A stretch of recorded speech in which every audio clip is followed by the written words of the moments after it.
Okay, not sure if my sound is working well or not. So welcome.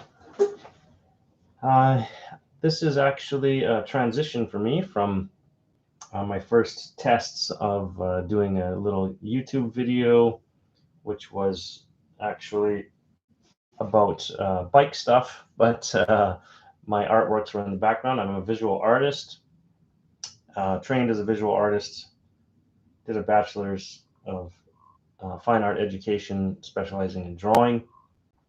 And I'm an educator and advocate for the arts uh, in early childhood education and in special needs education.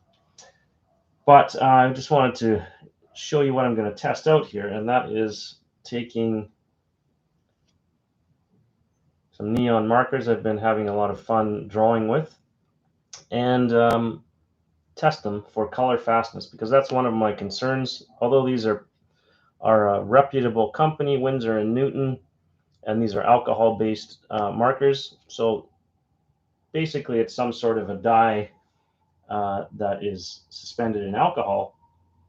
And Winsor and Newton has a good reputation, so most of their colors should be, to a certain degree, fairly color fast.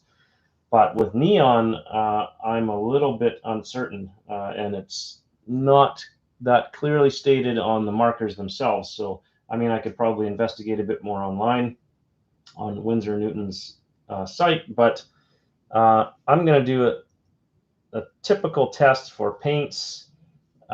This is often done, artists will do this, and that is to take these materials and use them on a piece of paper here, which I'm going to start to do right now.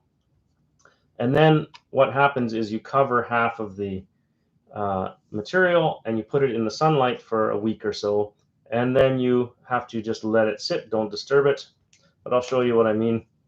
These are getting a bit worn out. This one I use a lot. This is the neon. Looks like a light green, but it actually comes across as a very neon yellow, yellowish green, greenish yellow actually. So it doesn't come through on the camera because that is the nature of fluorescence and neon.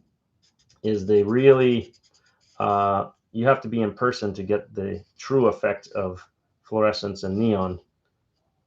I haven't quite looked up the science behind that, but I'm quite positive, based on trying to photograph these things and then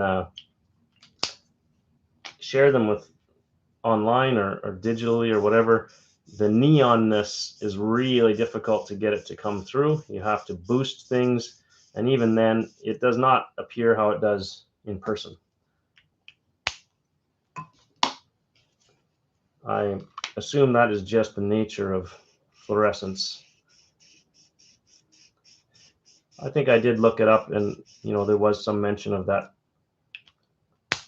Okay, so I think I've just got one more here to put on this piece of paper.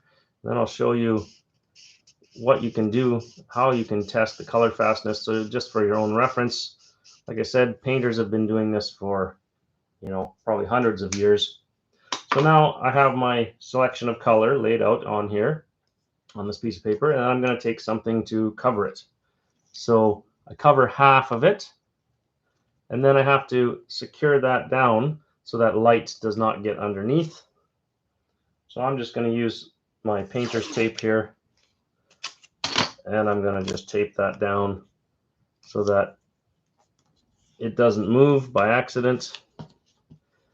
And then I'm going to put it on the ledge near my window, which, I'm in the tropics near the equator, about 300 miles from the equator in Singapore.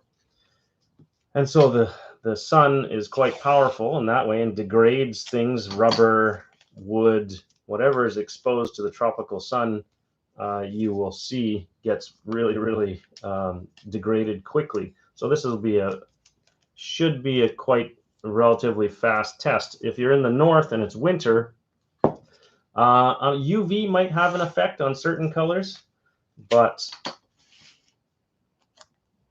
it may be less or slower process that the color degrades.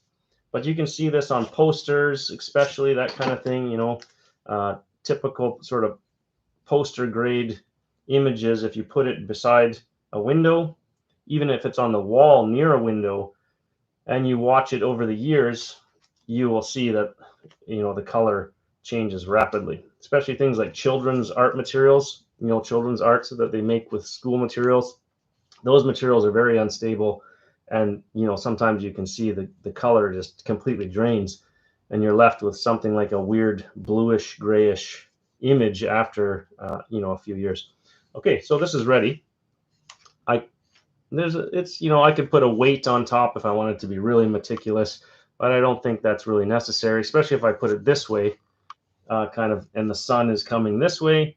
It's going to hit there, and that's going to be exposed. So that's what I'm going to do.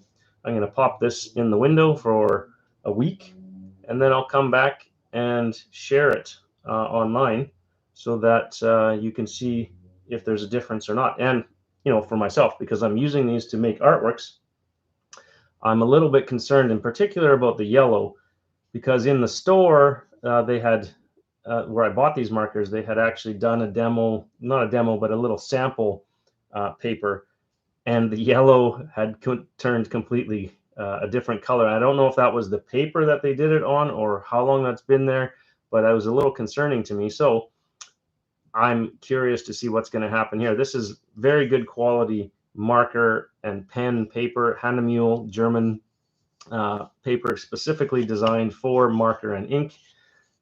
This is just a pencil line that I drew here to sort of guide my sample, but that's it.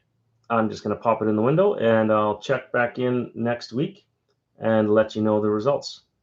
Okay, have a great rest of the day, and yeah, maybe we'll see you soon for many more tests of some materials, and it's going to be useful for you and useful for me as well.